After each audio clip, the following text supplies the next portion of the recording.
Good morning, family. Welcome to today's Lessons for Life. Today's Tuesday, October 6, 2009, and today we're reading in 2 Chronicles Chapter 5. And as always, I encourage you to read the chapter 2 for yourself, see what you get from it, email us, and we'll put it on the blog. But as I read this chapter, the beginning part, remember yesterday we talked a little bit about the word finish and finishing things.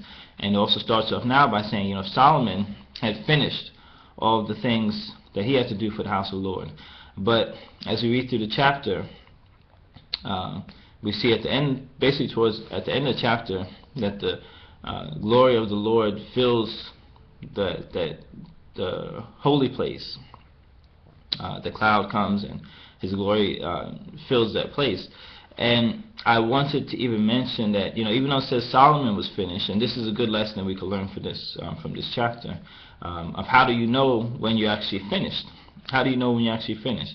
And according to this chapter, as we can learn from this chapter, it really, even though Solomon was finished with his portion, it wasn't really finished until the glory of the Lord actually filled that place. So that is really the bar that you have to get to when you know that you're actually finished, really finished with what needs to be done for a project. And how can we just relate this to, let's say, every day, what we do every day? When we're doing something, and if it doesn't, at the end of what we're doing, glorify God, then it's not finished. And that's how I would put it. That's as simple as I can break it down. If it doesn't, at the end of what you're doing, if it doesn't glorify God, then you're not finished. Many times when I pray, I say, whatever we do, may we exemplify God. So may whatever we do really be a representative of God and represent His glory and that spirit in the things that we do.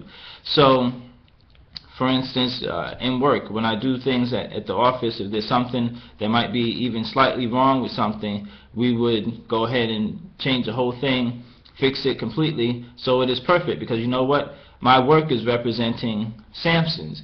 But when we actually realize that we're representing God, and our work actually should be representing and glorifying God, that's when we're finished. Remember that we're not really finished until what we've done glorifies God. Then we have a higher bar that we need to reach, and basically in every area of our lives. So with whatever we're doing, we're not finished until that end result is that it exemplifies God, that really that perfect state, or we glorify God, and our work is representative of what God would want for us to do. So that's how we can know when we're finished with something. No matter, you could use this across the board with whatever it is that you're doing. That you may do what you think is finished, just like you see Solomon was finished with his part, but it wasn't really completed until God's glory filled the place. And for us, we may do our part, but it's not finished until it really glorifies God, until it really gets to that level where this is a quality of work, or this is at the completed state that it glorifies God. So, like I said, hopefully you can apply this to whatever situation or whatever things you might be doing, whatever projects you might be working on, because this can really work across the board with basically everything that we do.